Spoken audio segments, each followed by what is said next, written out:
All right, guys, welcome back. This is another episode of MetaShift. You probably remember the MetaShift from a while back. We talked about the balance patch, but now we're bringing it back for another episode of MetaShift. That's what I like to call it, because we don't know. This might actually change up the meta. So that's kind of the name that we like to run with. So we've brought on Rock. Rock is a top tier PvP player.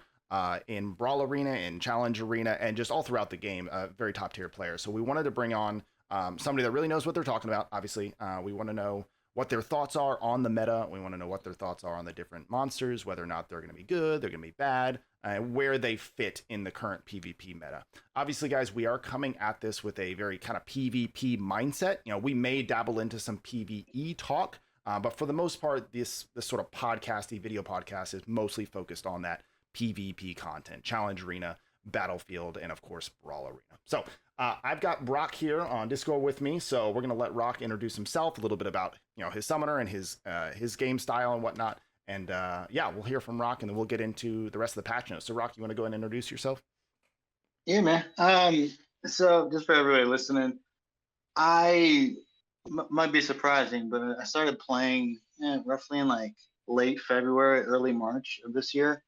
I'd finished up my college and it's like I had all this time on my hands, so I'm gonna pick a video game, right? So having done like the Summoners War Sky Arena in the past, I came back to it, saw this one, kind of dabbled with it for a bit, and to be honest, I didn't like it at first. I felt like it was a little weird, but then it kind of has this way of growing on you. So here we are, a couple months in. I'll say for like field team flex, the CP is sitting at about 650, 660K. My PvE team, so currently the only one that really matters right now is your TOH. So that one's sitting about a little over 630. Gotcha. Like PvE content wise, I do have the Towers of Ascension mostly clear, everything except Dark. I was on 97 and I was like, had to build a new unit, maybe skill up another unit. And I was like, that's a lot of work right now. Right. And so I just kind of took a back burner and I haven't been back to visit it. Probably could, but I mean, time is a resource. Yeah, So I don't, it just doesn't seem that important right now. Maybe I'll go check it out later. But one thing to touch on your introduction, I do appreciate the compliment, but I personally don't consider myself top tier. Like I consider myself a good player with a decently well progressed account, but there are some people out there who make me look like a complete scrub. Like I hit these guys in the arena in Brawl, and I just consistently get my ass handed to me. Right. So definitely not like top up there, because there's some guys out there who can pretty much make 99% of the player base handle them like clockwork, to include myself. But I mean, for the most part, yeah, I'm higher up in the ranks. Take a quick peek right now. Also, side disclaimer, I'm really lazy with PvP. I haven't brawled since Tuesday. I'm sitting at rank 14 right now, M4, which is enough to get a couple copper skill ups at the end of the week. So right, there you go. But so yeah, good stuff. Yeah, of course. Even if we're never going to be the top, right? But at least we're both at a point, you more so than I, at a point where we can at least understand the meta. We can understand what the top is doing. Definitely. We can understand why the top is doing it, and we can understand counters and perhaps, how monsters might fit into that top tier sort of meta for sure. But yeah, no, I appreciate the humbleness to it. You're very good. So well, you talked about understanding the meta and everything. There is one thing I did want to bring up, because I know a lot of people are like, what's your challenge and what's your brawl? And again, to start, this is my opinion. I don't speak for anybody but myself. But I don't place any more emphasis on Challenge Arena than a test bed to figure out monsters, their AI, how compositions work together. I will happily run a full list of red defeats just trying to figure some shit out. I don't care if I win or lose it. But I mean, and that's on that side, I would say to newer players that are looking at defense, it's like, I can't beat this. try. I mean, Right. you gain nothing by avoiding a defense. Eventually, you're going to figure out the one trick that gets it, and now that defense type is on farm, so you just add it to your list of quick go-tos. Right. I think in challenge right now, you just going with that strategy and always trying to figure things out. Sitting at rank 9, but ever Nice. since we lost the double bonus points, I think I might just do my 3 dailies. Right. I had like 24 tickets to burn, and I think 57, 46. So maybe a 6,000 next week, but because you know how those resets work, you Right. get so many free points up front. For sure. For sure. Yeah, I'm the same way. I don't really like push challenge arena too much. You know, I'm mostly just from a lazy aspect. Like if I can't quick battle it, then I'm out. But sometimes I try to challenge a couple ones. A lot of times we're working, and it's like you might just not have, and most people too, like everybody has a life outside of this. It's like sometimes you're just looking at those defenses like, I can look at this on my phone. Right. Let's give it a go. Right. Sometimes I look at one, I'm like, man, this is gonna be a 5-minute fight. And I don't want to have my phone plugged up the whole time. Yeah, exactly.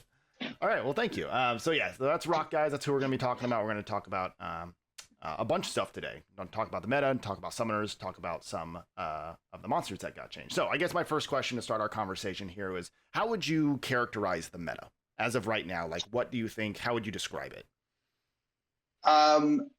So without going into elemental compositions or without going too heavy into unit specifics, I want to try to like avoid that up front.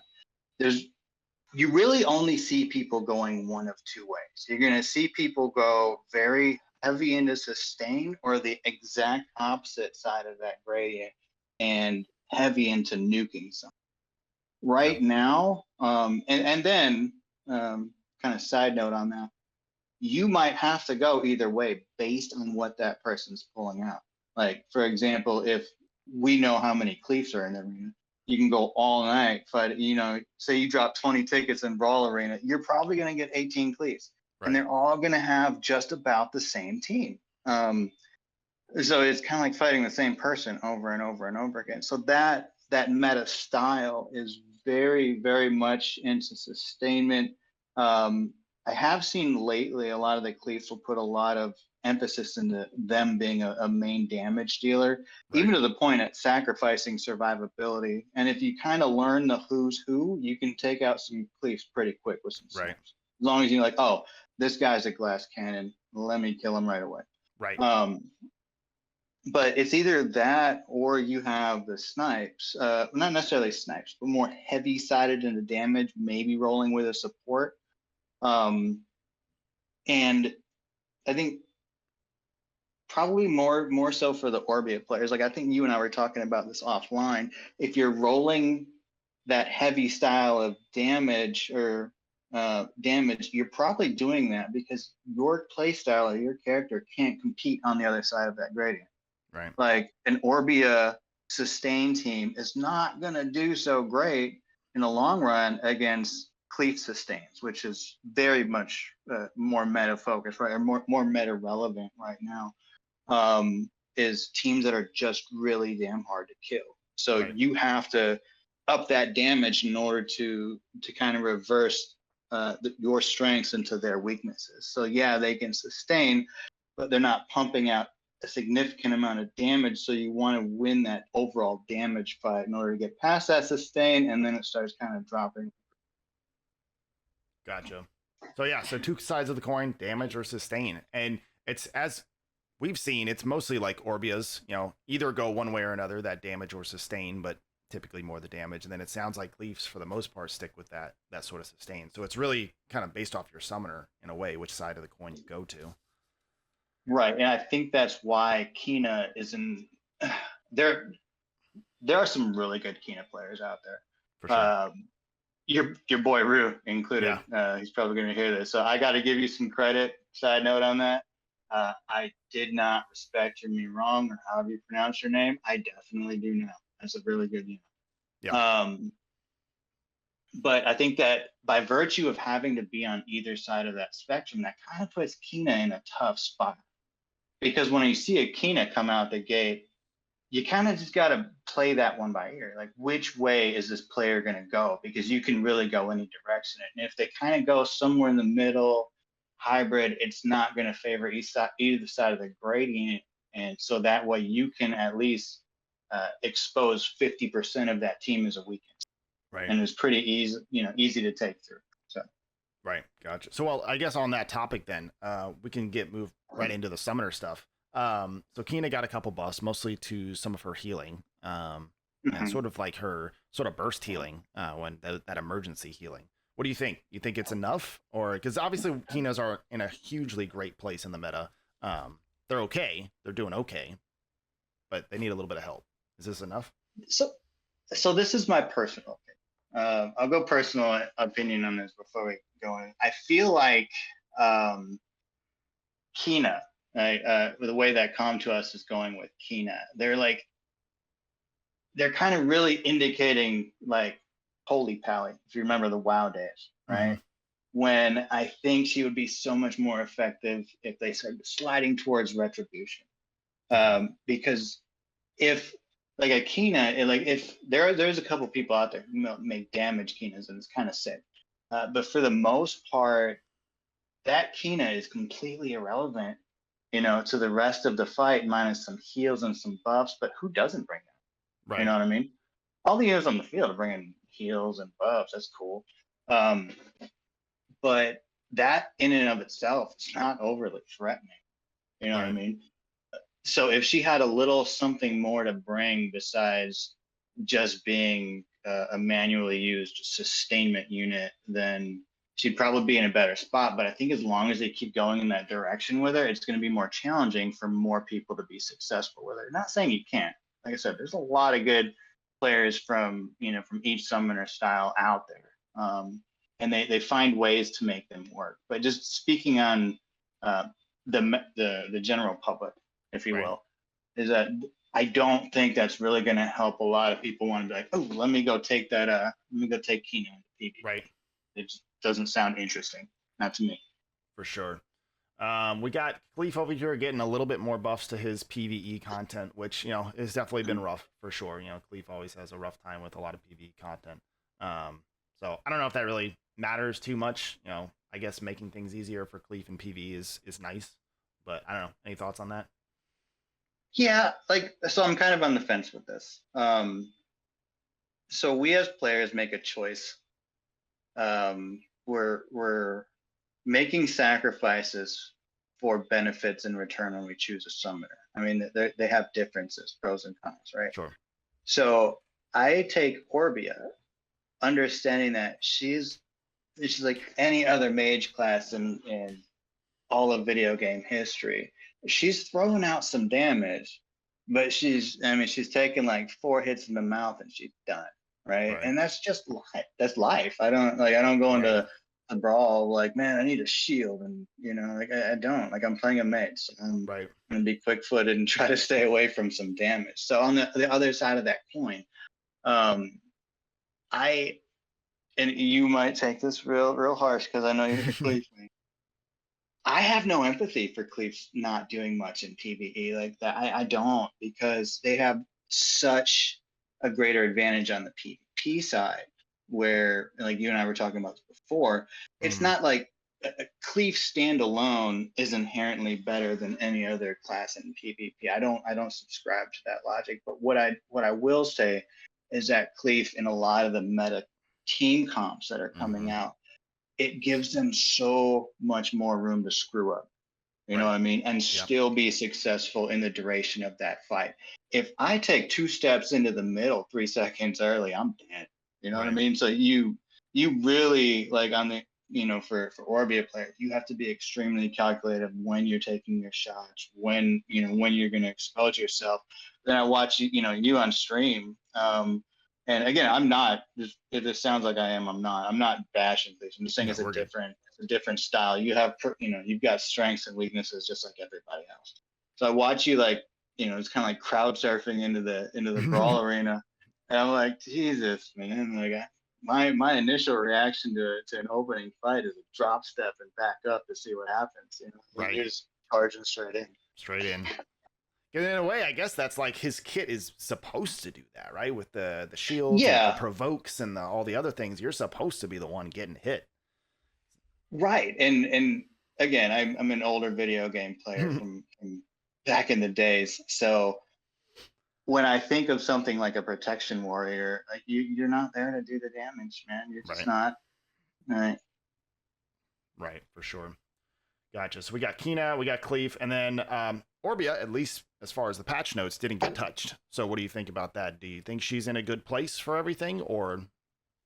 So I still think Orbeez in a really good spot. Again, like I said, her drawback is you can't be trigger happy with an Orbeez as much as you want to be, because PvP or PvE demands it. You know, you really have to be throwing some damage if you want to represent your class. But unless you have insanely sick gear, like I've seen a couple Orbia players out there have that can run in and just nuke the hell out of a team in about 3 seconds, you might want to pause and hold what you got for a second, just kind of see what's going on. Excuse me, I'm gonna drink the water. You're good, man. But so here's the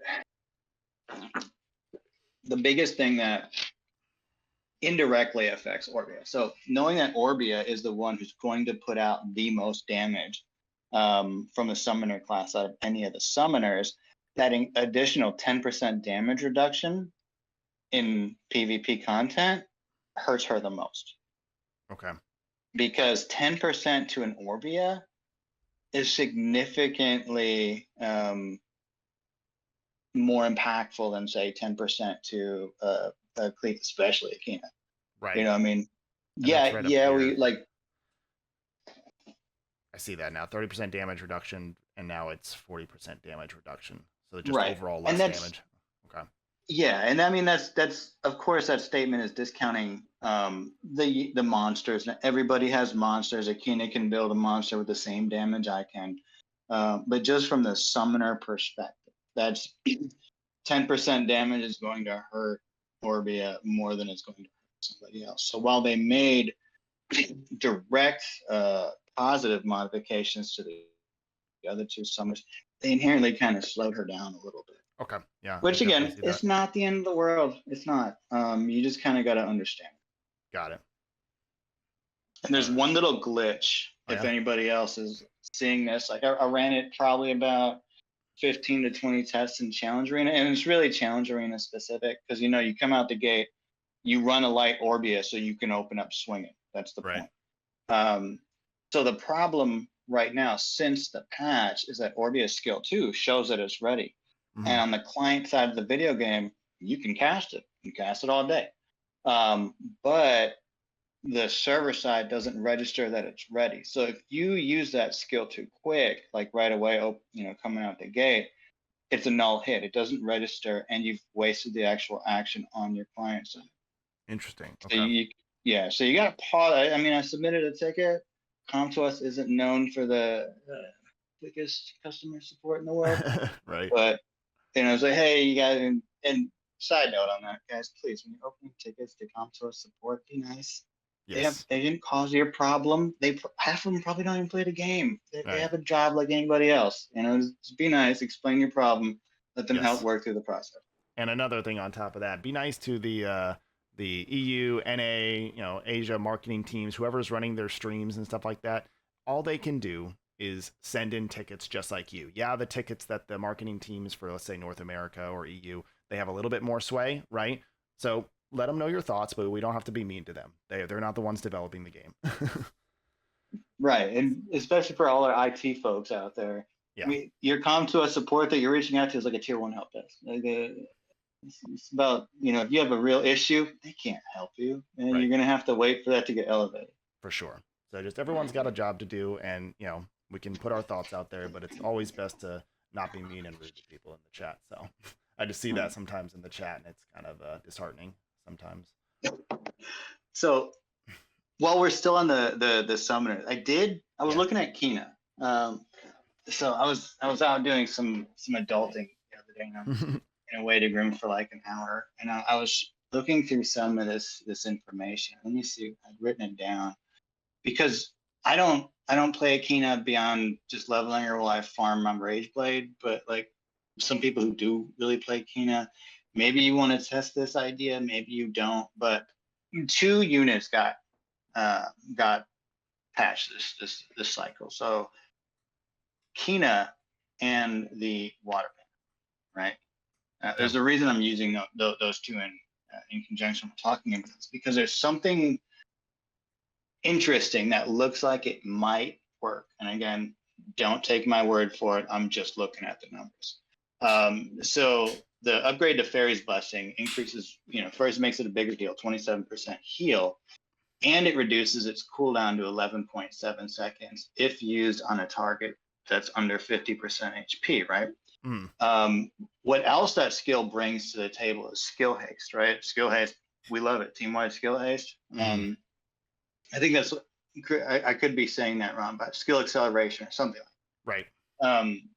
So if you use it on a target that's below 50%, it's going to reduce its own cooldown to 11.7 seconds and throw up a 20-second level 2 skill acceleration, right? Which means if you're using that at a trigger point where it heals a target that's under 50%, you are going to have, and depending on, ping lag and things like that, you're going to have about a 6-second window where that skill haste is going to be sitting at level 4. That's a lot when seconds matter in Brawl. So, and then we talk about Water Panda. So what is like his big nuke? I know he got changes to his stun. That's good in of itself. But he's hitting for up to 70% of his max HP and taking it out of himself, right? So this, of course, is going to open up slowly because it's going to take him a second to get. I think it's like a 5 mana cost cooldown or whatever seconds that translates to. So once he pops that, you could then follow with the Fairy's Blessing, and it's going to activate the additional condition of healing a target that's under 50%, right? So he immediately gets 27% of his heal, and by chance, if he took himself, I think it's under 30% or something, he also applies his own dot. Oh, you got it up right there. Yeah. So if he took himself below 30 in that same thing, which is probable considering how much splash damage is going out into a match, right? So he's probably not sitting at 100 when he pops that skill. So he's likely going to have his heal over time and an immediate follow-up with a 27% heal and skill haste. So now, or skill acceleration. So now his skills are accelerated. He's going to get back to that skill 3 faster. And can you pull up skill 2? Yeah. And he's going to be able to use this at a more accelerated rate. And that has a cyclic effect in 2 ways, one for the good, one for the bad. So as you cycle that through, you're going to be completing that cycle a little faster every time. But unless you're running with another healer, like an off healer on top of that, outside of the whole Fairy Blessing thing that you're trying to pull off, that's sustainable probably for about 4 to 5 tries before he's just not going to have the remaining health pool to be effective anymore, because the math isn't there to top him back up all the way. It's going to have diminishing returns every time you use it. But I mean, if you're effectively using it 5 to 6 times over the course of a match and you haven't won, considering what in the hell that move actually does, you probably shouldn't win in the first place. Right. Yeah. Gotcha. So like, it's just something to try out for people. If they want, I mean, if they try and be like, hey, Rock, you're stupid. You're stupid. Sometimes we take shots. It's whatever. Right. Yeah. You got to take shots to learn things. That's all you can do. Yeah. All right. So let's kind of keep talking. I guess we can move on from the summoners here. Everyone's always going to say their summoner needs buffs, right? Yeah. We got your farm needs buffs. That's what needs buffs. Which one does? Sorry.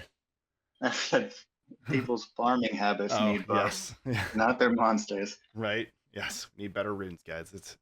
It's just like Sky Arena. Need better runes. That's where we're at. All right, so our first one that we're going to look at is Fire Pioneer. Now, Fire Pioneer, I've seen multiple times, not meta or anything, but I see him here and there. Uh-huh. And funny enough, I feel like I get wrecked every time I do. Now he's changed, and he's got an increased amount of they reduce his cooldown. Let's pull that up here. There we go. Yeah, so they reduce his cooldown time, reduce the mana cost, but they decrease the amount of damage that skill does. How do you think that overall, does that help him? Does that make him worse? Some people might see it worse, less damage, but at the same time, you can spam that skill more. Well, I'm not, if I see a unit get a damage loss, but increased rate of skill use, I think it's more important to be able to use skill more often than be able to squeeze a little bit of damage. Because, I mean, what do we do when we're building our units, unless we're just going absolutely YOLO into a match? Mm-hmm. We're building damage units that can live, which means either A, we're building traditional hard slotted damage units, pulling away DPS output stats for survivability stats, or we're just making our tanks really, really damaging. Like, we're not making them tanks. Those guys are Rage Blade like everybody else, throwing some hands out there in the arena. Right.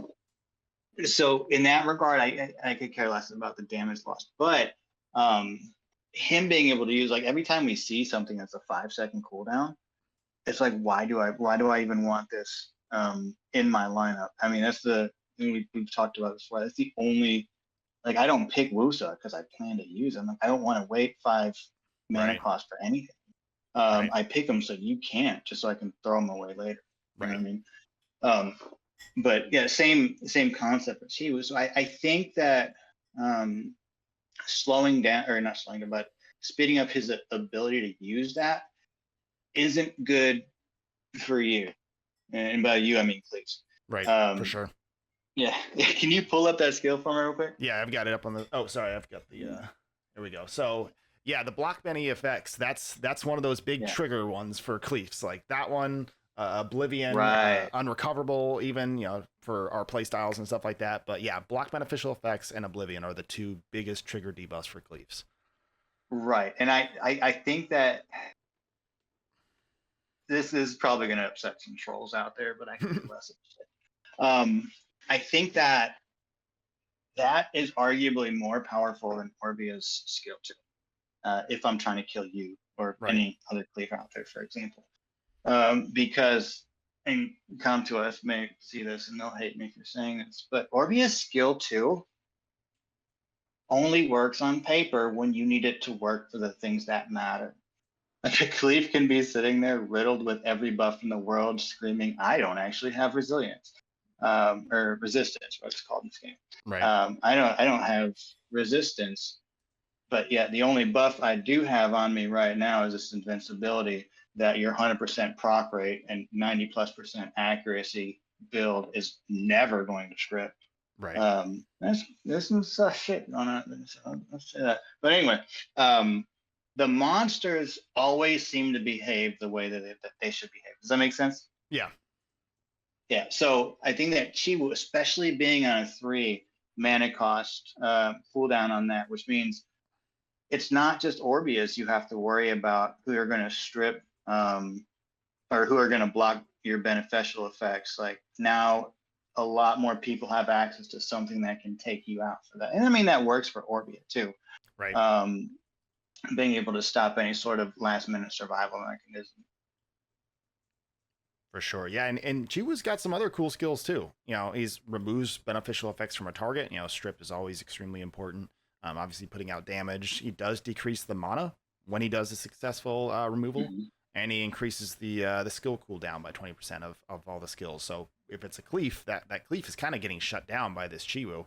And with the block beneficial effects, like, yeah, you just keep spamming that and you keep bursting them down as you normally do as an Orbia or even a damage cleave. And yeah, we hate that block beneficial effects. There's something else I saw in here. And like, you should like put the TLDR here. It's going to be a little math. So if anybody sees this, maybe put a note to when I shut up about the numbers. So it's the 8.5% of target's max HP is damage plus or what is it, 9.6? Yeah, sorry. Yeah, I wasn't on the last one. Yeah, 7. Yeah. So you've got target max HP, right? Not your own, but the target. Right. So that whenever you see something that deals in the target's max HP and it's got attack-based multiplier to it, because you see it's not fixed, that's the initial read before the crit before the crit damage multiplier, things like that. To me, that's like, oh, this is a perfect candidate for destroy. Because with destroy, you don't put that on like uber damage dealers because it's capped at 4% of the max health. I mean, it's a waste of a range slot, really. I mean, okay, maybe nothing's ever truly a waste. It's still going to do something. But if I'm popping off for 100K hit, hypothetically, on a damage dealer, why would I put destroy that's only taking off like 4,000? Right. You know what I mean? When you could put it on like quick shooter multi-hitters like Espino's skill 3, who you're probably going to pull out to try to kill a cleave anyway. So why not destroy his HP in the process? Because you're going to get a better efficiency rate out of that 4% based on the amount of damage they're doing per skill hit.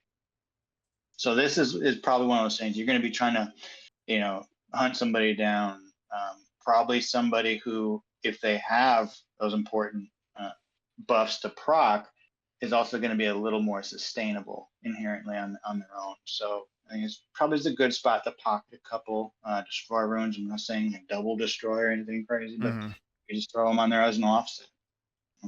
Okay, for sure. Yeah, we know how powerful destroy is. So yeah, trying to get as many units built on destroy as possible. It feels like not a bad thing. No, definitely a good rune, and I don't think that, like, I've been seeing a lot of the talk about it. Yeah, when you take something away from anything, it's inherently less than it was. But I don't think that taking it off the dot damage is going to make or break people's, you know, ambition to use destroy runes out there on a lot of their units. You just don't put them on dot launcher. Right. Yeah. No, it's still powerful. Okay, so the rest of the pioneers got a nice little skill casting speed. Yeah, that's nice. Little quality of life thing there. I'm not going to cover. We know that mages take too long. Right. I'm sorry. Go ahead. No, I was going to say I wasn't going to cover the dark one too much because like nobody has them, right? But yeah, I don't even know what he does. Yeah, same. But yeah, Wusa's casting speed was just so slow. So I don't know. This doesn't help him that much. Didn't Kiger? I think I was watching a video of his. Something may have mentioned that the shield is getting reduced. I did. Or did I just not have enough coffee when I was watching my morning YouTube? This just says casting speed. Maybe if there was another change to shields in general, but I don't see it in the Pioneer's skills. I could have been tired. I do all my YouTubing in the morning before I go to the gym, and then I don't watch TV after that. As usual, somebody in the comment section will let us know. Oh yeah, of course. I mean, hopefully politely. Of course, hopefully. Instead of, hey, you suck, you're wrong, right. Blah, blah, blah, blah. Like, Jesus Christ, some of those comments, like, oh, who hurt you, man? Right. Like, it's okay to come out and be a nice person. So the dark one, we'll kind of, he got changed. We'll let people that have him kind of give us an idea about that. I do want to move on to Wind Monkey King, though. Obviously, he's not a staple, but he's like right there. Ready to be a staple in the meta. This doesn't seem like it does anything. We looked at this, they're just moving the same skill, but instead of like it being a passive, I guess almost, it goes to being a part of the skill. I don't know. I mean, I was reading that one too. I've seen people use Wind Monkey effectively. I've personally used Wind Monkey effectively, and I think I've seen you either tell people this in the Discord or maybe even responding to people on YouTube videos before. I have not met a unit that is as hard to build well as this little dude right here. Yeah. Right? Like, if you have, you know, B tier rooms, whatever that might be, just throwing arbitrary grades out there, you're probably going to need to be like, okay, what part of him do I want to utilize? Because I'm not getting half of it. Right. And then if you've got like A tier rooms, I'm like, okay, what is the one thing I want to sacrifice to make everything else okay? And then to like fully have them up and running, you're going to want to have all the right stats in all the right places in order to pull it off. But understanding that our rune pool is very finite, who loses for that one unit? I don't think that in his current form, if you're in that position. I mean, we all started 6-star rune farming at the same time, so we probably have around the same rune base. Mm-hmm. I would not personally. I have him at 15A. Disclaimer. Like I would not take my runes from units that have a lot more kit effectiveness and more widespread use just to make him sexy. I wouldn't do it. Right. Yeah. No, I agree. Yeah, like we've said, he's just so hard to build that, it's not wasting runes per se, but you can spread out those runes upon people that are getting more value out of them. Right. And like, I think this is a complete tangent here, but I think it's a lot of people's problem is they try to do everything. Mm-hmm. You're never going to do everything. You're not going to build everything. You're not going to awaken everything. It's a pipe dream. It'll never happen. So when you're trying to stand up more units than your rune base can provide, or your awakening resources can provide, this goes back to that you're as strong as your weakest link thing. So if you've got this awesome 15A unit that you're so proud of, but because you're not focusing on everything else, you've got all these 9As or 11As or whatever you might be, that's your competitive limit right there. So 9 and 11A, that's it. Your 15A alone is not doing it. So resource pooling, don't disperse your resources so far that you're going to limit your competitiveness. I legitimately have like maybe 15 units actually built and awakened. Yeah. You don't need an entire army. You just need to make the stuff that you have really good. For sure. Yeah. And I think that was my problem initially, is like, I was just like, oh, so many monsters. I want to play with so many monsters. And I basically have all my monsters at like A14 minus like 1 or 2. So it's like, it hasn't hurt me too much. But definitely I could imagine my power levels being a little bit higher. And if I had focused on very specific units, I probably would do a little bit better. But yeah, you're right. There's just so little resources to be able to build everything. So. Okay, so Light Monkey King got a little buff. Adds root for 11 seconds. Root's pretty good, honestly. So that's probably pretty powerful. It is. Yeah. Like, I know for my side of it, not being able to move is kind of a death sentence. Yeah. And your side of it, if you're trying to chase somebody down, not being able to move is going to stop your entire style. And there's probably some people out there like, duh, I'm just bringing it to light. Right, for sure. But yeah, like it's definitely strong. But I've seen one Light Monkey King out and about in the world. And I was in Battlefield, which I don't really care about in the first place. Well, the old Battlefield. The new Battlefield, love it. Yeah, absolutely love it. Like, it doesn't waste my time. People aren't picking fights they won't finish. It's like, you got to stand on your own 2 feet with the other 4 people, and let's do this. And let's do it quick. Definitely an improvement for sure. The Dark One, they made it to where he has the increased damage dealt by 100% if someone was stunned, but now it's only 50% increased damage dealt, but it's any CC effect. So, in my opinion, I feel like it's kind of a buff for the Dark Monkey King was already pretty strong, in my opinion. Yeah, because I think people overlook what actually constitutes CC. Oh yeah, so many things. Let's do Dark. Here we go. It's like, I don't run Genos on Despair. I don't mind exposing my stuff. I really don't run Genos on Despair. 1, because I don't have the runes, and 2, because I play with a lot of tanks who are going to throw out a CC before he lets off. And so I'm more so focused on the happenstance stunning and the skill resetting. You know what I mean? And that's he needs CC in place before that. Anyway, going back. Yeah, so many things constitute a CC. We can go to the skills over here.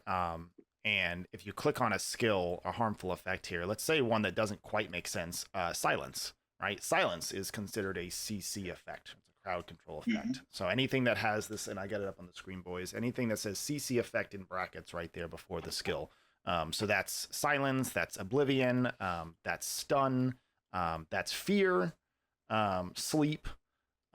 So root, knockdown. There's so many things that constitute as blind here, right? Blind is a CC effect. So there's so many things that constitute a CC effect that I personally think the Dark Monkey King, if you have him, congrats. I think this is a good buff for him. Oh yeah, I think he's definitely gonna be getting a lot more value, even though they reduced the rate by the total output by half.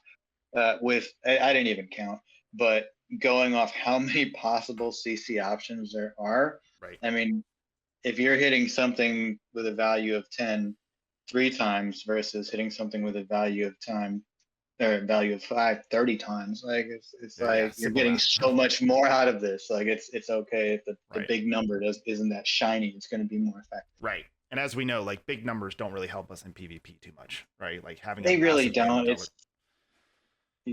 think it's more about technique and trying to control the fight as chaotic as it seems. You can still, breathe deep, relax, just a game, and just kind of like play. Like I'm not a keyboard slammer. Like you'll never be in my house hearing me like smash this fucking keyboard. Like it's like there's no need for that. I mean, there's a global cooldown. Right? So, it's more so just allowing the fights to be really controlled. So got a little off topic there. Let you reel it back in. You're good. Yeah. So we've got a couple of cult girls. We got Wind, Dark, and Light. Wind one, in my opinion, I mean, she was a good counter pick to like an Orbia Juno comp, I guess. But we haven't really seen her too much. I don't know. Any thoughts on that? She's got a little change to maximum damage based off max HP. So yeah, I used to run what do you call it? I used to run Charlotte. Not at the level I play at now. But I mean, I also wasn't an idiot either. So it was just kind of like understanding what she's doing. The problem with her and like a lot of other units out there that have really awesome things in their kit, but they take forever to do it. So that was like my biggest drawback with her. I mean, she's got her pros and her cons. Her passive is wonderful for specific encounters, but there's always she's a mage thing, and I mean you see how complicated it can be for Orbeez alone, just out there in Brawl.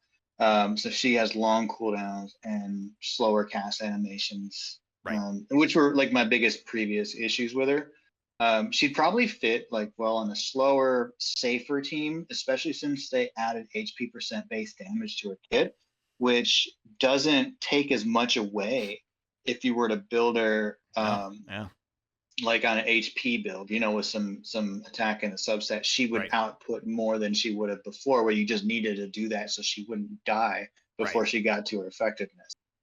Right, for sure. But her passive though, I think there's a couple conditions that need to be on the field beyond just an Orbia, and I think for that reason I wouldn't pick her.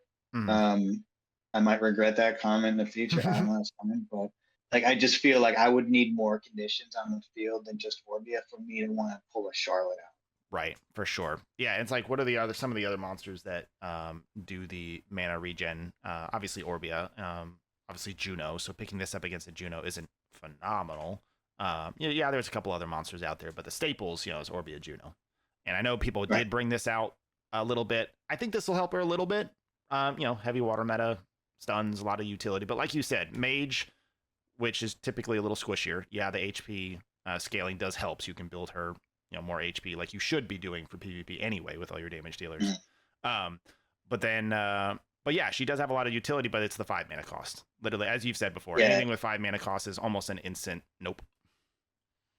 Plus, like I remember sitting there trying to use her before, and like say her stun, for example. I just remember hating this stun, her little doll or whatever it is. I think it's number 2. Yeah. Skill 2. Toy like night. The animation on it and the time it takes to go off. Like why? Yeah. Why? Like what? It's just like you could move out of that. Like well, there's so many things that require such timing and precision. Like if you're looking for a chance to get in between a Shushu or a Wusa's immunity, right? And you can't get this skill off quick enough before Wusa just spams his immunity again, then it's like a wasted 4 mana skill.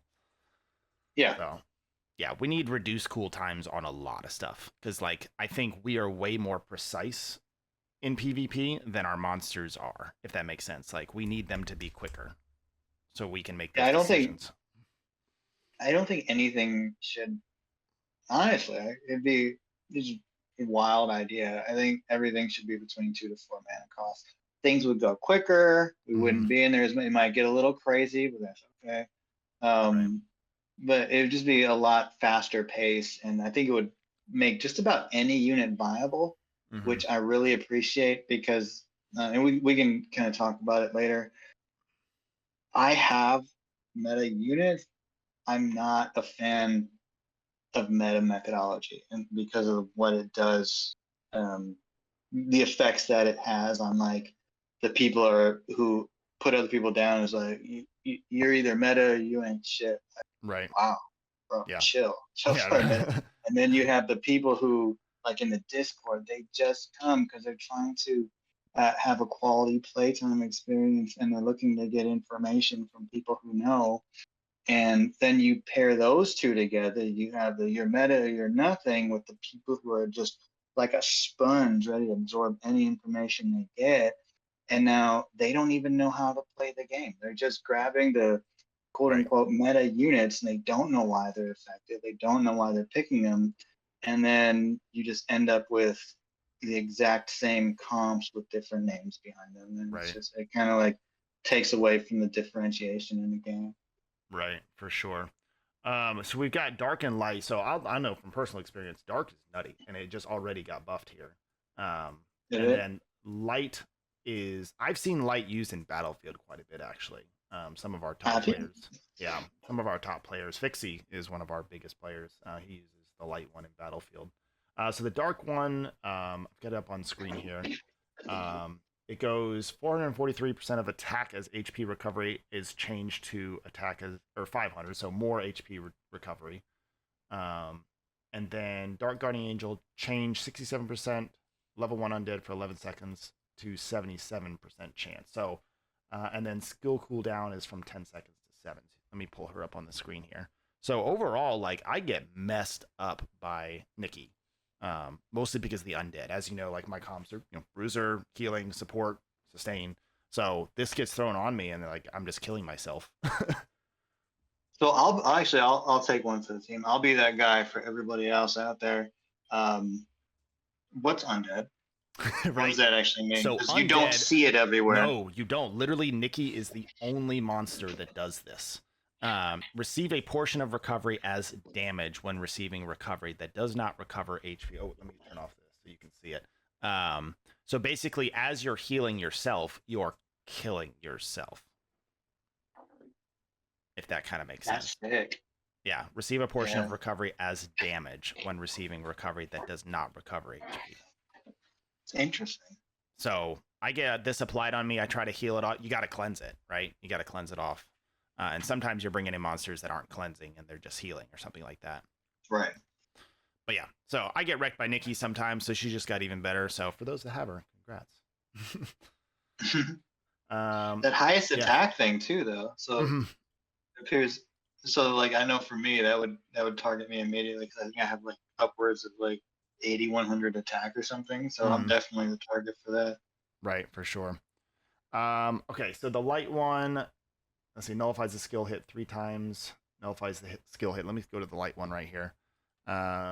It is Light Guardian Angel. This one right here. Spell Shield. Very few units have Spell Shield as well. Very powerful skill. Indeed. Because it just completely nullifies an entire skill. So 5 mana cost skill that you just applied, gone. Didn't do anything. And it's like if you didn't already have enough quick decisions to make on the fly, you're like, do I burn this skill just to burn that shield or what? You know what I mean? It just adds one more level of complexity to something that's already a little chaotic and complex. Well, also check out this. It goes after she uses this skill here, this skill 3, this is, or 2, applies spell shield to nearby allies once the attack is over. So I think this is why you see it in Battlefield, is because it applies to your other teammates. That's I'm not gonna say broken. Yeah, that's why I think you see it in Battlefield. Yeah, I can't really call an LD5 broken because it's the point. Right. You know what I mean? Well, it should be. So when you pull that one that's kind of garbage, it's just Right, like it feels your heart bad. sinks. But yeah, for those of you like that are out there watching, so one differentiation that you might see in the skills is when it says apply to teammates versus apply to allies, right? Nearby allies. Nearby allies means everybody within your raid party, right? So you're going into Naraka, Bastet applies her attack up and shields to the allies, so everybody in the party. Whereas other skills, like my frigate, Sad Face, only applies to teammates, right? His buffs only apply to teammates, or those that are within your little tiny party, your summoner and your 3 monsters.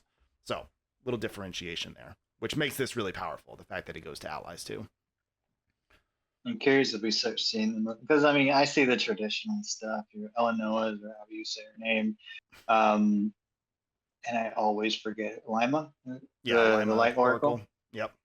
Yeah, those those are the people I pretty much those are the people I see on attacking my defense for the most for sure. part. It's like, and you know what I mean? Like again, like I said, I'm not gonna call LD5 unit broken. I mean, it's kind of the point in hitting that big lottery. Like it should be better than the other stuff.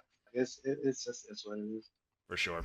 Okay, so let's move on. Light Power Captain. I don't really. His thing here is so conditional added that if a target has both attack down and defense down, invincibility for 8 seconds. And I know he likes having invincibility for other skills, but I don't know. I think we've talked about this before. Like I hate monsters that have so many conditional things in order for them to get. I know. It's I don't think. Again, we appreciate every time that Come To Us makes something a little better. Right.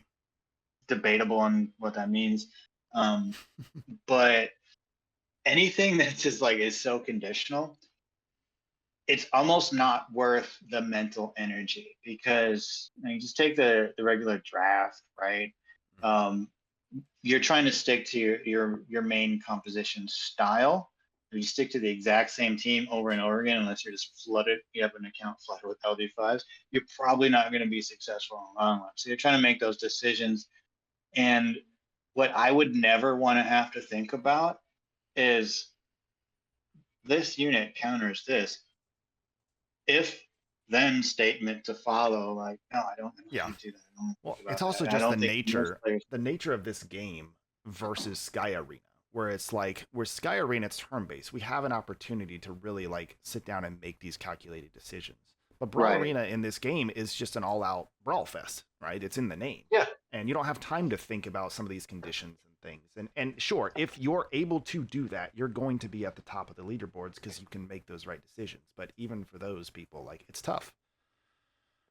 And I mean, that's not to say that some players out there, and again, usually when we're talking about things like this, it's a smaller minority of the population that's going to either pull this off or even want to try pulling this off. But when you have something that's extremely conditional, a couple people out there might do the legwork to build general compositions where that works, so they don't have to think about it to an extreme amount during the draft. Like, okay, here's a couple of my preconditions that I know that work if, without having to think about it all the way through, because I've already built it around my overall strategy. Right. That's talk about way deep in the weeds. Right. Let's talk about your light and dark hell ladies. I was happy about that. Dark one first. There we go. They're not okay. So I don't think this makes them at the level of the ones we see commonly picked now. That's not what they're doing. But so funny story about it. Like on my account, which is fairly well progressed, and there are a few LD pulls on there. I have one single LD that I've ever gotten from an LD school, and that's a Seaman. My luck there, well, it's kind of like rolling equipment. It barely ever hits, if ever. So I got her from my LD, and Kraka came just by sheer luck from pulling on Mystic Scrolls during the monthly blessing reset. I was just trying to work on some awakening, and then out comes Kraka. I'm like, right. Like that probably is the only time, because fun things like that, we love that. You know what I mean? Just the happenstance things that happen naturally by sheer luck, and it's not something that you return to wallet force or anything. They're really fun. You know, Right. and I remember For sure. I got jumped up in my living room. It's 7 o'clock in the morning. The game, I live in Europe, so the 7 o'clock in the morning, the game had just reset.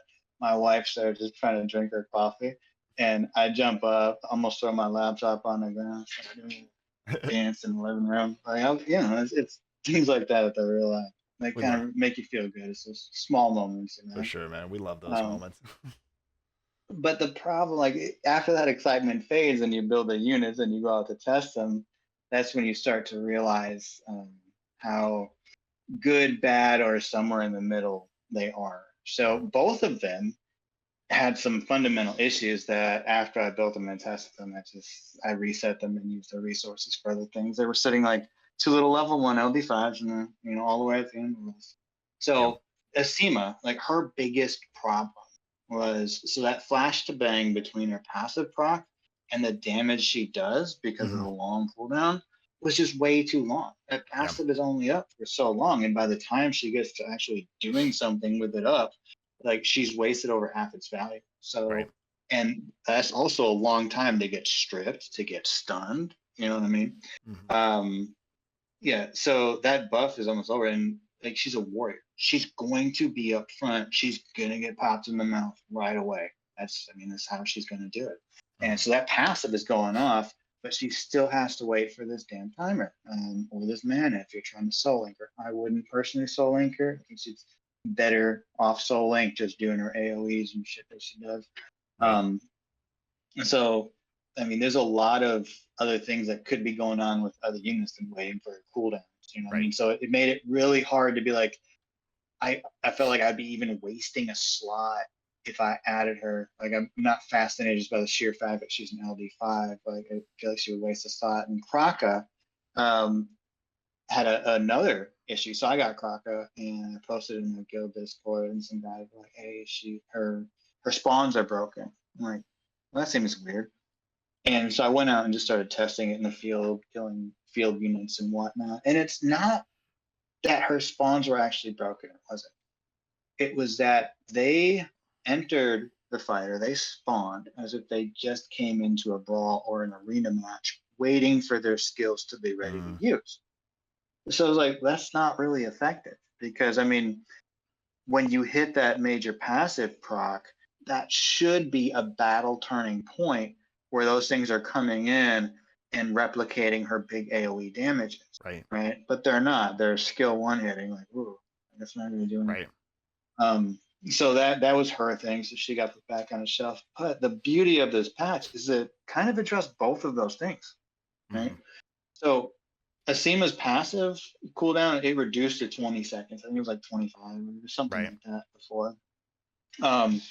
And her skill 3 was also reduced in its cooldown and mana cost. So that gap is still there. Sure, it's smaller, but you got to kind of think of your long-term strategy. I don't look at Asima like I want to nuke somebody off the bat. I'm looking at it more so for the duration of the fight. So while that upfront gap isn't fully closed, there's an increased frequency of her overlap between her passive being up and her ability to use her big skill.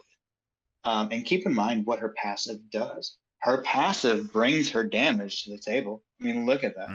You have like all that attack up, all good. AC cool, but AC and resistance is such a crapshoot. I could go on forever about that.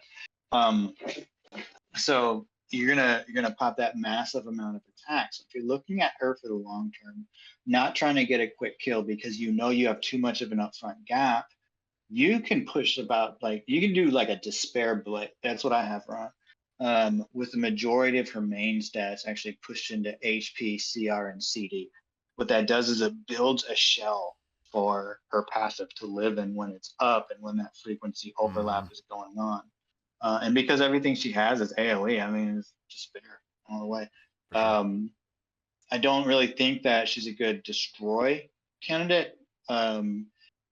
Mostly compared to her sister, who is self-healing, right? So if you see, like, I I don't have the runes for him yet, but I would like to build Kraka, Despair Destroy, because she can self-heal.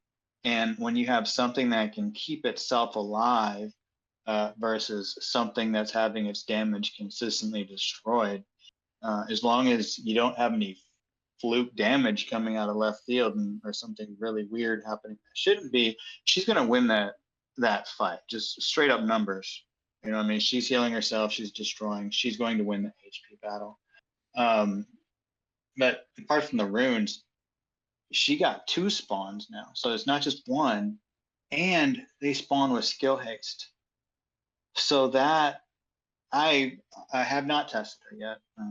I'll put that out there because I haven't even finished leveling, awakening, or skilling her because I'd reset her before. And so she has skill haste now. So when that adds spawn, it's not the default amount of time that you have to wait for it to do something. Mm-hmm. So hopefully what that does is it makes their, because like I said, you want them to come in and start replicating her abilities. And hopefully that makes that happen very soon.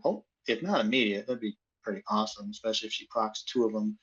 Because you think about what you're pulling a warrior in for. You're pulling a warrior in ideally to go ahead and clip that F-nut or whatever, assassin they're trying to throw at you, especially since they built the AI. You saw the AI switch, right? Mm-hmm. I did. Yeah. So they're going to target them more effectively. And those are generally easier units to kill. So you get that, and it's very similar to a Genos ramp up without it being done in the same way. Right. You kill that quick unit. Now there's 3 of you going ham on whatever's left, and it's just going to slowly overtake that and have a snowball effect in your favor. Right. Hypothetically. And like I said, I haven't tested it. But yeah, the blessing is a problem. Even though I can happily get 3 copies of them every month, they can't share the same blessing because they're sisters. I hate that. So yeah, Kraka has, so she's 13A, I think, so she'll get full on the next cycle, and then it's going to take 2 months for SEMA. Right. Okay, let's talk about. So in the interest of time, we'll go over a couple of them, and we'll have a little shorter talk on some, and then there's a couple that I definitely want to talk about for sure.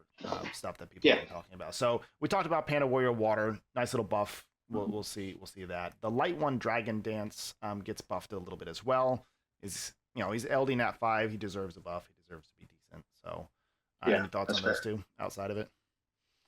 So I think I touched on the water panda already with the Kina thing. I had kind of always thought about them, but it didn't really seem to fit into an Orbia kit. Yeah. Compared to what other options are out there. And light panda, of course, I mean, if you don't have that LD5, you're not going to look at them too hard, unless there's like that one time like you completely screwed me up with your what do you call them, your titties? Yeah. And I was like, I had to go like, what the hell does that unit do? Yeah. And so, but I mean, apart from that, like I ran into light panda once in Brawl. Like I understand kind of what he's supposed to do, but whoever was using him didn't do whatever he was supposed to do very effectively. Sometimes you just dying. Look at an arena match or a brawl match, and you're just like, is this monster doing anything? Like, what is this monster doing? Yeah, that's why like a lot of people have that itch, like, oh, there's an LD5, let me hit bam. Right. They're not. LD5s are all built differently. So we're gonna go through quick a couple, but one that I want to like sit on for a second is the Win Undine Delphoy. Oh yes. This one, a lot of people have been talking about it. The biggest thing being obviously the skill cooldown of Mind Shock. Let me pull this one up real quick. Because this, in my opinion, has the potential to change some metas. We have yet to see that, but so skill 3 here, or skill 2, whatever you say. It's now a 3 mana cost immunity, as well as decreasing defense down by 1. So what's top tier first pick meta in the top is Galleon for the most part, and especially for Orbias. And this is an absolute direct counter to that Galleon. Thoughts? Yes and no. So I was thinking about this myself. So I mean, when we're talking about the meta, especially with Galleon, we're talking purely PvP, just for people who might not grasp that concept of our conversation.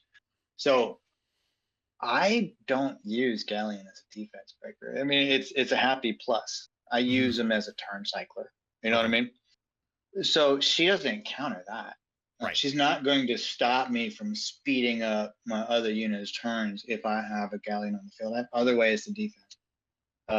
So if my Galleon isn't landing defense break, I don't care. I care that he's cycling other people through their abilities. Gotcha. But on the challenge side, so I thought about this, and I remember when I first saw Storyteller's video, I'm like, ooh, I hope we get that soon. And I was like, oh, this is going to be an easy way to quick counter your, because what do you see in Arena all the time? You see us bastard ass light Orbias with their Galleons, you know, and maybe a Tesla or something else in the mix. Right. And on paper, that should counter, right? Right. But it doesn't. And slight bit of off game topic just to get there is it's not going to, if you bring her onto the field, you have to know you're not preventing the defense break, not in Challenge Arena. You are going to cleanse the defense because you're not fighting the player. You're not making a client to server to client connection. You're making a client to server connection. That server, as long as you have any ping and a value of +1, you're behind. So that Galleon is going to get his cast off first. Right. Every single time. So you will be defense broken when you use that. Soul Link or not. It's not gonna. So just keep that in mind if you want to run into it. Yeah. You're going to be able to cleanse the defense, which is going to make that initial burst of incoming damage less significant. But going back to what we were talking about, why I use Galleon, you're not going to stop them from boosting those follow-on attacks to hit you before your damage dealers are ready. Right. Especially if you're thinking of like bringing in a Delphi like on a Soul Link to make sure that she's actually casting that, because you know you bring those off Soul Links and they start using other shit and like why? So like if you're specifically trying to counter that, you're giving up your ability to speed your units by not having a booster on Soul Link. So I think that it could slow down the effectiveness of those Galleon defense teams, especially if they're not like top tier 650-ish K defenses, you know, like more, we're talking more of like the 400 and 500 teams. Right. They're not going to have that follow through. So it's probably going to be more manageable there. But when you start talking about those higher end teams, like, yeah, she gets that. Her skill 3 is going to cleanse that immediate one. And then what about the Espina? What about the Juno, who's going to just pretty much just take that off and do it a lot faster and get their moves out there faster than your team's going to get out their moves. So cycling back to the main point, I think she's more of a turn 2 unit, if that concept rings a bell. I got it. Yeah. Yeah, that's more turn 2. You're ready to kind of slow down and eat that opening hit and then counter. How to do that, I haven't really theory crafted it that far. I don't have her built, but yeah. She's always seemed like on paper like a really cool unit, even before her buff here. Because she also does a decent amount of damage on her skill 2, and she removes all beneficial effects, which is very nice. You know, strips are always nice in Brawl Arena. Of course. So, and then plus just reducing the cooldowns of all these things and reducing the mana cost. They took away a couple things, but now I feel like she just does those 2 important things better and more often.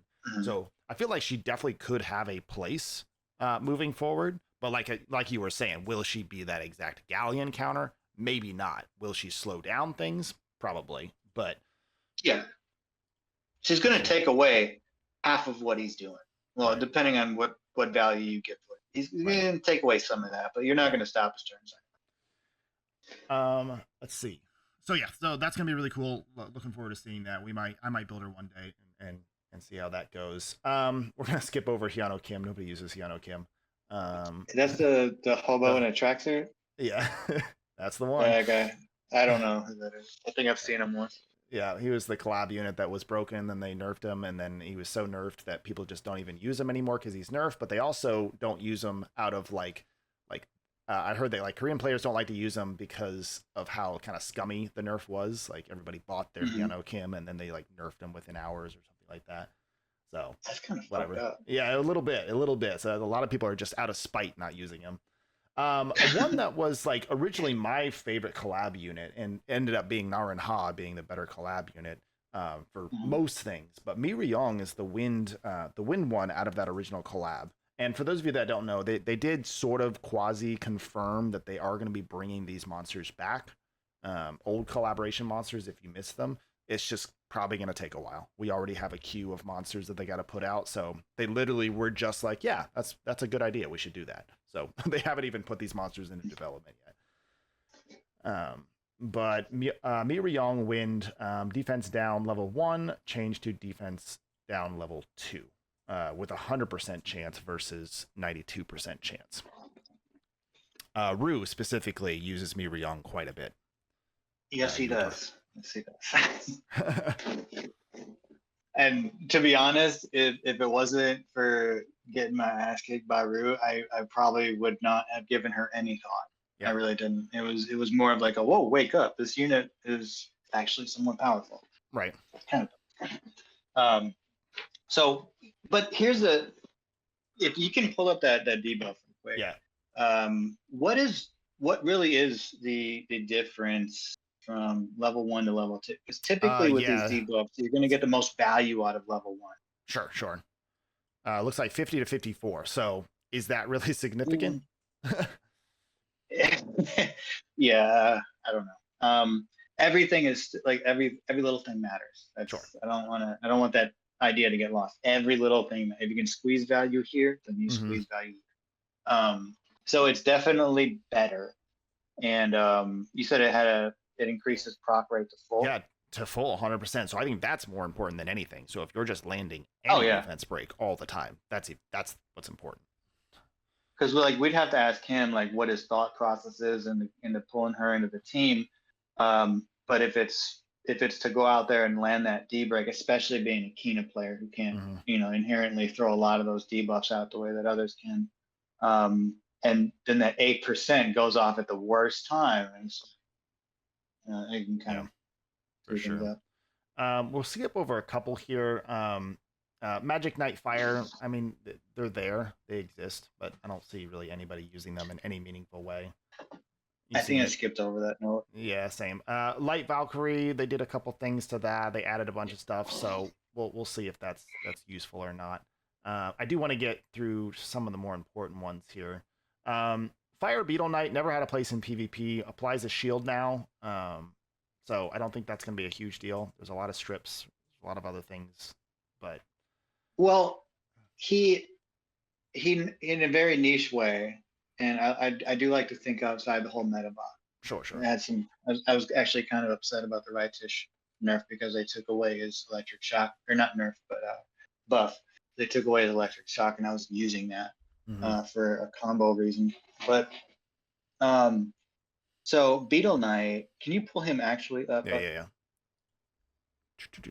Beetle Knight. My game is literally open in front of my face. I don't know. Yeah, you're good. I got him up, sir. Yeah. So go to his passive. Okay, passive. Yep.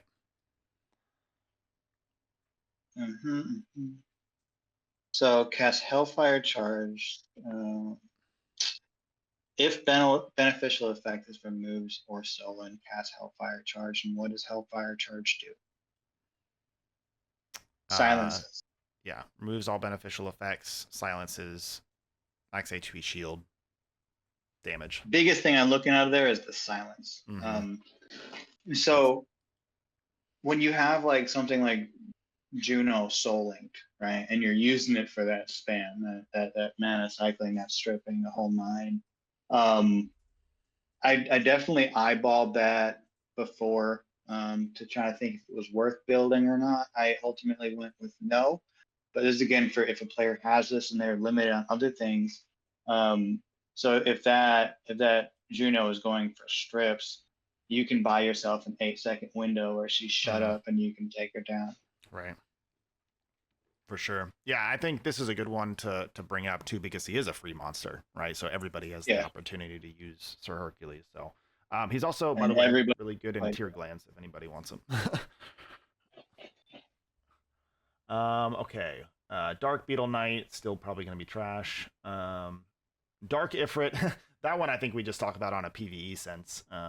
He got buffed in Galagos, and all the little mini bosses got buffed in Galagos. Yeah, so. I think I've heard you mention that in your videos. I've lost track of how many times. Yeah, you hate that unit. I hate that unit. Well, I mean, it's one of those units you have to burst down, right? Or come with monsters that don't apply any beneficial or any debuffs, right? So as soon as you put a debuff on him, he just heals himself back up with one of his skills. You can bring Oblivion and stuff, and that tends to work. Or was it Silence? I don't know. There are some smart ways of dealing with him, but he can be a pain for sure. Especially like if you have a bunch of units in Galagos that you're using for everything else, and then you come up against Veramos, and now you got to swap out all your units and bring in a different team just to deal with the Veramos, and then you're wasting energy on them. So not a huge deal. I don't see him a ton in PvP other than people flexing him, but I've seen him once. I don't think it did too much. So let's see, the three left here that are big. I don't think Wind Mermaid's really much of anything. Fire Archangel. Let me pull this up. Velajul. So that looks interesting. This looks super interesting, and I'm kind of excited to see this. For me especially, if I ever let a Dark Orbia through, I'm done. Let's see. Where is he? There he is, Dark Archangel. Pull that up. So he now cleanses, and he's one of the few, I think the only monster, one of the few monsters that do this, where they remove all harmful effects. Like, I can't tell you how many times I've been up against a Dark Orbia, and all of a sudden I have 6 beneficial effects on every member of my team, or 6 debuffs on every member of my team, and I go to try to cleanse something or heal or what, and I'm done, because you only cleanse one at a time. And on top of it, he's slapping immunity after, right? Exactly. On top of that, it's 14-second immunity. So this is his big skill. Skill 2 here, or skill 1, or however you see it, is, a strip and does damage and damage taken up. So that's nice. But this is the big one. Is this enough to put him in a slot on your PvP team? I don't know. For me, it doesn't fit my playstyle. Right. It might fit your playstyle more, or Cleef's playstyles more. Again, I'm ignorant on the topic. I don't play Cleef. He's like level 60. Right. But I think that even though that's a 5 mana cost, you kind of don't want it to be sooner than that, because if you're talking about a full debuff removal, that's going to take some time to actually get all those skills out there and used, and then he just takes that all away, and now they're in that lag cycle where they're trying to get it back up, and everything they've done thus far is kind of pointless apart from the damage that it did on top of it. So yeah, it's a precision skill for sure. He's definitely viable, a lot more viable than he was before. For sure. Yeah, because it went from, where is he at?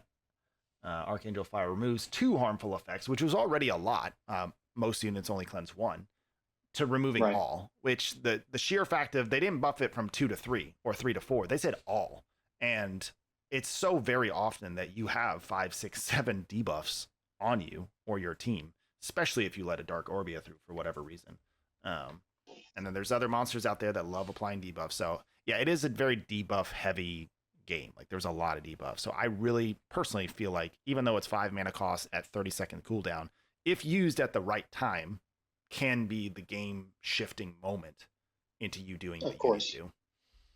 I don't think you build him like a support though. I don't, because he's, apart from a cleanse, he's not really bringing much sustainment. You know what I mean? Really isn't. Yeah. So I would, if I built him, I would probably go damage on him. Yeah, same. I mean, he's a night class anyway, so it's like most of my night classes are Rageblade anyway. So, yeah, 100% see that. Let's see, Wind Sky Dancer, Jasoon. She's also a kind of free monster if you have your ticket still available, your 5-star ticket. Yeah. I've had some problems with her. I've seen her a couple times. I don't think she ever needed to do as much as she did before, and now she does a little bit less, but it's still what you need as far as the healing and the attack up and all that kind of stuff. she still does exactly what you need to do, but she just does it now for a lower mana cost and lower skill cooldown. Let me pull her up. What was her previous Fallen Blossom? Was it 5? Yeah, it was 5 mana cost and 30-second cooldown, and change the level 2 attack up to level 1, which, as we know, level 2 and level 1, not a big deal, as long as you have something. Right. And then if the target's HP is, let me pull this up so you can see it. If the target's HP is 70% or above, recovers 30% of max HP. They changed that to recovers 10% of its max HP. So it's less recovery on that specific skill. Let me pull her up here. There we go. This is a Muse. So Fallen Blossom still is her primary skill that she uses. That didn't get touched. It's really this Muse skill. And let me pull that up now. Recovers HP equal to 41.6% of max HP. And so is that? Wait, did they not change this? Oh wait, Awaken. Derp. That's why I'm like, did they not change this? So I got it up on the screen now. So this one I feel like is another one that does have potential to be a really good meta quote-unquote support unit with some of these changes. As we've said, like bringing mana cost down, bringing cooldown cost down is always good. Well, so I mean, if we're just talking like this, there's no overhealing. It's not like it saves. Mm-hmm. So I don't use her. I have her at 70 unawakened. I've toyed with the idea of maybe building her. But correct me if I'm wrong, but she's going to heal at initial 41.6%, right? And then apply the additional heal of 10% based on 70% above. If target's HP is 70% or above, recover HP equal to 10% of the max. Recovers HP of allies within the area and applies additionally recovers HP of the allies. Right. So I think that word additionally says what you just said, like after. Right. So I don't think that change is going to be too overly significant. I could absolutely be wrong. But I mean, if you're hit 41.6%, that's kind of big. Yeah. So if you're healing things that need healing that are going to be targets, they're likely going to exceed that 70%, maybe into the 80, maybe into closer to the 90%. So that 10% is going to keep them near full. Sure. You know, I don't think that it's overly detrimental, especially if we got reduced cost on skills. Oh yeah, exactly. They reduce the cost and all this. So it's like not a huge detrimental change, but the mana cost and the cooldown is a huge change in most cases. Being able to use and like I said earlier, is more important than the actual numbers, in my opinion. Right, for sure. Yeah, I've just from experience seen a couple Chasoons, been quite annoying. But yeah, my thoughts on that. I know. Let's talk about Beast Monk. That'll be the last one that we talk about. Wind Beast Monk, I think a lot of people are talking about, along with Delphoy, as being a possible monster to really shift things up. So they changed some things. They added some stuff. Do you think it's an overall buff or an overall nerf for Beast Monk? I think for the majority of people, it's a buff. Because it goes back to that conversation about what's out there for meta, what you're seeing the most.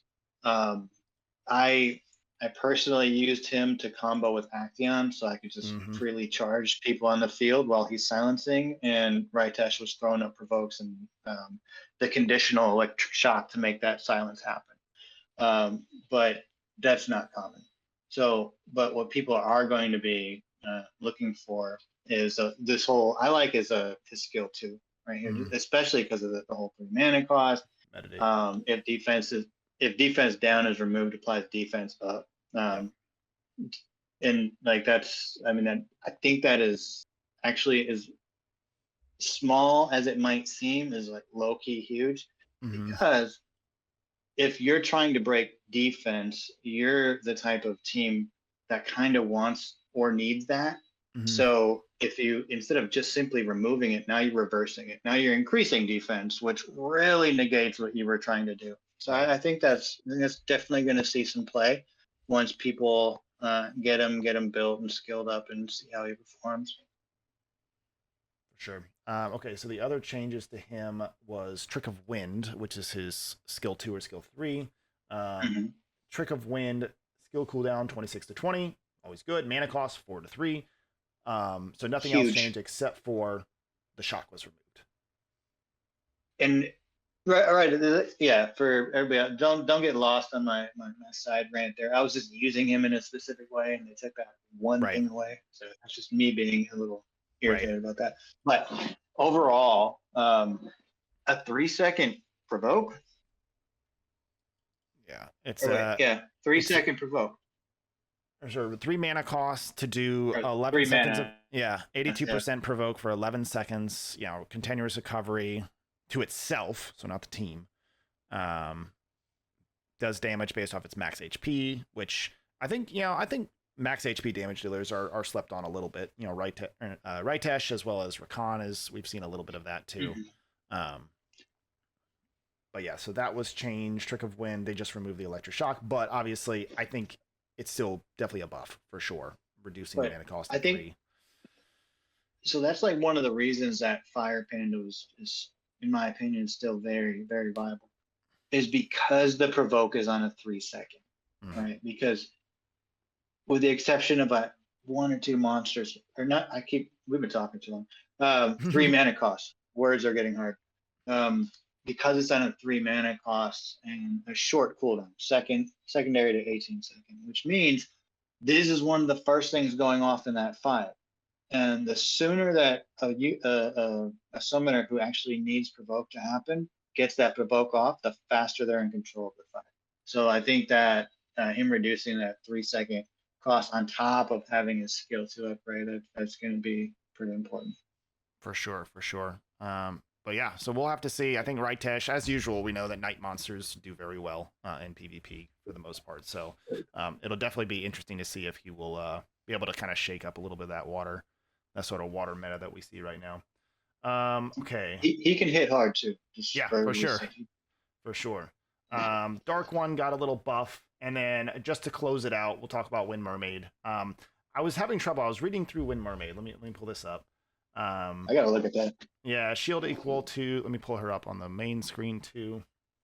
It seemed like there was a mixture of buffs and nerfs in here. I don't even have her. We go from shield equal to 32% of max HP to ally target for 14, and we change that to half of that for 8 seconds. So they nerfed her. Half for shorter. What? Half and shorter. So yeah, so that's nerf. And they took away. Yeah, that's not good. And then deleted her defense up, which was odd. So we'll see if they bring it back with the other skill, Crushed Mind. They did change the skill cooldown from 18 to 24 mana cost. So they just absolutely nerfed her. I've never seen her used. I was gonna say that. I didn't want to sound rude about it, but who have you seen using it? I've maybe seen it once or twice, and I thought it was a meme. I'm pretty sure I beat them, but yeah, I haven't seen anybody use it or even had an inkling of a thought like, oh, I need to build a Wind Mermaid for this. I guess the only thing that is different that we could talk about is this last thing. Changed defense down for 20 seconds to block harmful effect, which is a very interesting skill because only 2 units have it. Pull this up on the screen here. When removing a harmful effect on a target with this effect will disappear first, and other harmful effects can be removed afterwards. So it's effectively Orbia's skill 2, light.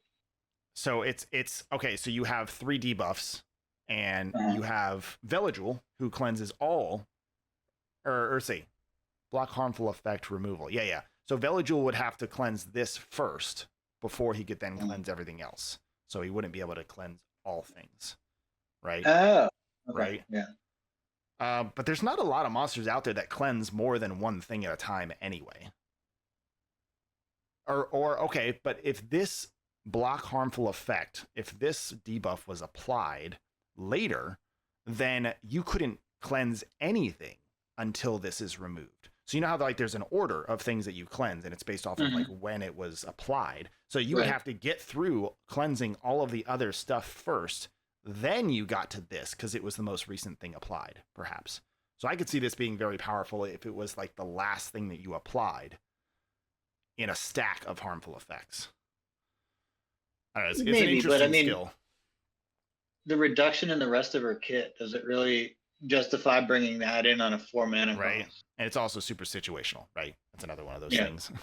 So yeah, I don't see her really changing much. I think it's a little bit too kind of nuanced of a skill to use on a daily basis. Who knows? Maybe somebody figures out the way, and we see her Maybe. here and there, and she's doing well. For sure. Maybe. Okay. I know that was a long. Are there any other thoughts that you wanna talk about? Any other thoughts that you want to bring to the table? I know it was a long episode, but there's a lot to cover. But I don't know. Maybe just for general community sake, I will say that when it comes to, you and I are in the same boat when it comes to trying to bring up the community, especially some of the new players, right? Mm-hmm. Who it sucks to be a new player and get turned off by borderline elitist behavior, right? Yeah. So what I will say is if you're like me, you're out there, you're going into a dungeon with like 600 plus combat power, stop giving a shit if that other person has a bonus or not. Let them get in there and get their gear, okay? Stop kicking people for that. Unless you're in TOH, I will put a disclaimer on that. Yeah, TOH is right hard. now with the state of TOH, if you don't have a bonus, I'm sorry, but you're just not ready for it. You need to work on your kit a little more. But everything else, over, we're still not ready. We're still not ready. Yeah, 100K over. It's a challenging. We farm it. Yeah, a lot of us are farming it now and not really thinking about it. But it didn't happen overnight easily. Right. You know what I mean? For sure. So, yeah, a lot of us are getting better at it now. For sure. So that's really just me talking to everybody. Yeah. Not necessarily the new players, but the players who are well seasoned and they kind of have a thing to them. If you want more good people to play with, let the people who aren't there yet come on in and get there. Okay. Yeah, they can't get there without your help. It's a community. For sure. Yeah. And that's one of the things that's kept me along in this game is the community that has been building, between content creators, between people in Discord, between people in our guilds. Like that's definitely one of the major things that's kept me going in this game. And I'm really enjoying that community. So I just don't want, anybody to tarnish sort of that community. And so, yeah, thank you for pointing that out, because that's something I try to do in my streams and in my videos and in Discord, is just really trying to keep a positive learning, teaching environment, rather than, as you said, that sort of elitist mentality, which, comes pretty common with games like this. So, yeah. It is unfortunate. It is unfortunate, but we will keep it positive. I appreciate Rock has been one of the most positive players that I have interacted with, so I appreciate his help and all the conversations that we've had about different monsters. Definitely grown to be a good friend here in the game, so I appreciate that. Okay, guys, that pretty much wraps up our talk and wraps up our MetaShift episode. As usual, I know this was a long episode. I'm going to have timestamps for all the different monsters, so if you want to check out a specific monster in our conversation about that monster, I will have that. Or if you just want to turn this on in the background while you're doing dishes, that works too. So thank you guys for tuning in. I will have, link to the Discord if you have more questions. Myself, Rock, and lots of other really smart people are down in that Discord, can answer questions for you. And yeah, as usual, like and subscribe if you like this sort of MetaShift podcasty content. And yeah, so thank you guys for tuning in. I will see you guys in either the next live stream or the next video.